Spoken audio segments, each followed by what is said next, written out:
It was 1893. A resort in Maryland told Charles Douglas that they didn't serve his kind. They thought by denying him a meal, they were putting him in his place. But he didn't argue. He didn't march. He walked down the beach, found the property line, and bought 40 acres right next door. He didn't ask for a seat at the table. He bought the ground the table was sitting on.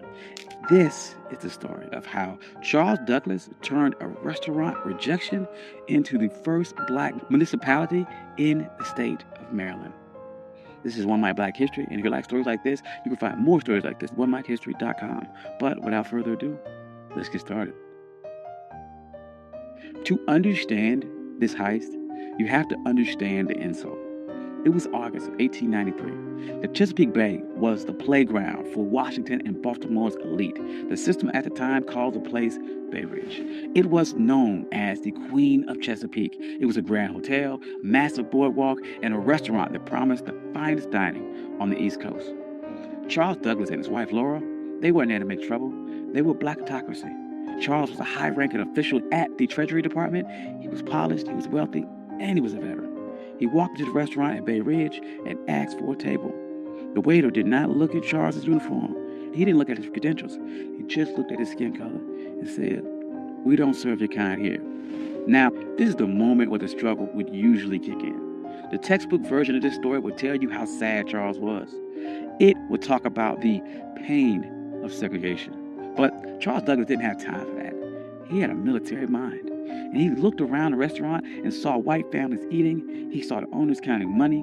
And he realized that their business was built on a territorial monopoly. They thought that they owned the prestige of the water. They thought by banning him, they were keeping the luxury for themselves. Charles walked out of that restaurant, but he did not leave the area. He walked down the beach. He crossed the property line, and he stood on the dirt right next to the people that insulted him. He was looking at a 40-acre tract known as Bashir's Farm. It was rugged, overgrown patch of coastline. To the owners of Bay Ridge, it was a waste of space. To the system, it was unimproved land. But to the Colonel, it was the high ground. Charles Douglas knew something the owners of Bay Ridge didn't. The system is only as strong as its borders. Bay Ridge was a fortress of whiteness, but the walls ended at the property line. If Charles could control the land right next to them, he didn't need their permission to exist. He could create a parallel world that Jim Crow laws of public accommodations could not touch. See, in 1893, separate but equal wasn't even legal doctrine yet. That would not happen for another 3 years with Plessy versus Ferguson. But the private property doctrine was already ironclad. The law of the land said that a man could do whatever he wanted with the dirt that he owned. Charles realized that public space was a trap. If you relied on the public to treat you fairly, you were a beggar. But if you owned the private, you were sovereign. So he went to the owner of the 40-acre farm, a man by the name of Daniel Bashirs. He didn't ask for a favor. He brought money. He offered him $5,000 cash. In 1893, that was an astronomical sum. It was roughly the equivalent of about $175,000 in today's money. But the strategic value was worth millions. Bashirs took the money. He signed the deed. And on that day, the Queen of Chesapeake lost its monopoly. Charles Douglas didn't just buy a farm. He bought the gateway to the bay. He went to the restaurant owners who refused him a sandwich, and he didn't say a word. He just started building. And the first thing Charles did wasn't build a resort for the masses. He built a fortress for his legacy. He built a home for his father, Frederick Douglass. He called it the Twin Oaks. But he didn't just build it anywhere. He positioned the home with military precision. Frederick Douglass had been enslaved on the eastern shore of Maryland. He looked across these same waters as a boy, dreaming of a world where he wasn't property. So Charles Douglas designed Twin Oaks so his father could sit on that property and look directly across the Chesapeake at the very shore where he was once owned. This was psychological warfare. It was a message to the system that you didn't lose a slave, you lost the entire coastline. Frederick Douglass never got to spend a full summer there because he died in 1895, but the receipt was still filled. The Douglass name was now etched into the land in the deeds of Maryland. But Charles was not done. He knew that one house was an anomaly, But an entire empire is a network. So he began subdividing the land, and he didn't sell it to just anyone. He targeted the sovereign class. He sold lots to black doctors, black lawyers, black engineers, black poets in D.C. and Baltimore. He created a neighborhood where the white-only signs of Bay Ridge were relevant. By the turn of the century, Highland Beach wasn't just a place to swim. It was a black think tank. Paul Robeson was there. Langston Hughes was there. W.E.B. Du Bois was there. They weren't protesting segregation. They ignored it. They built their own hotels. They built their own pier. They built a community center. They built a closed economy where black money stayed in black pockets and black dignity was the default setting. Now, there's no way the system sat back and watched this happen. The owners of the white resorts nearby were furious.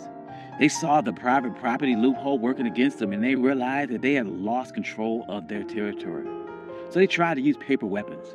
First, they tried to use vagrancy laws. They sent the police to harass people walking between the train station and Highland Beach. They wanted to make the journey so uncomfortable that the residents would give up. That didn't work. Highland Beach residents started their own shuttle service.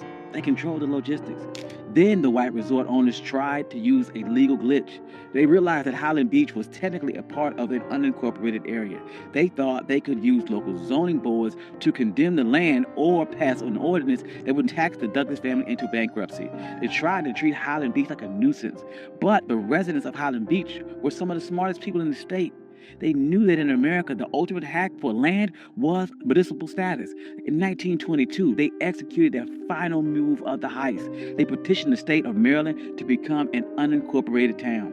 They didn't want to be a neighborhood. They wanted to be government. They won. Highland Beach became the first black municipality in the history of Maryland. Think about the payoff here. Because they were a town, they had their own mayor, they had their own police department, and they had their own zoning board. When the white resort owners tried to pass laws against them, the people of Highland Beach just passed their own laws to cancel them out. They weren't marching and asking for civil rights. They were exercising their statutory power. By the 40s and 50s, Highland Beach was the summer Apollo. While white Maryland was obsessed with keeping its beaches segregated, Highland Beach was outproducing them culture and social capital. But the winds they are changing, and the system shifted its strategy. In 1964, the Civil Rights Act passed and the public accommodations were integrated. On paper, this was a victory. But in a world of real estate and sovereignty, it was a Trojan horse. The system realized it could not keep black people out of the water anymore, so it decided to make the land too expensive to keep. This is the new Jim Crow. As white developers realized that coastal property was the ultimate asset, they began using tax assessment and eminent domain and environmental regulations to squeeze black families off their land. In places like Hilton Head and Bruce's Beach in California, the system succeeded. They stole land back using the laws that were supposed to protect landowners. But look at Highland Beach today. It's still there. It survived the rise of developers. It survived the collapse of other resorts. It survived because Charles Douglass didn't build a charity. He built a closed-loop system. The residents of Highland Beach understood that the land wasn't just for lounging. It was for continuity. They passed these down for generations. They created trust. They created a black culture of holding the line. During the Civil Rights Movement, we get caught up about the seat of the lunch counter. But Charles Douglass reminds us that the lunch counter is just a piece of furniture, and that if someone owns a building, they can always find a reason to move the chair or keep you out. The true power is owning the blueprints. Charles Douglass was told his money wasn't good enough for a meal, and he didn't waste a second trying to change that waiter's mind. He used that energy to change the map. He proved that when the system closes the door, you can't keep knocking till your fists are bloody. You can buy the hallway. You can buy the entire building. You can buy the entire beach. You can buy the ground that it sits on. And today, Highland Beach stands as a reminder that we aren't just laborers in the American story. We are the engineers of our own exit. Thank you. This is One Mic Black History.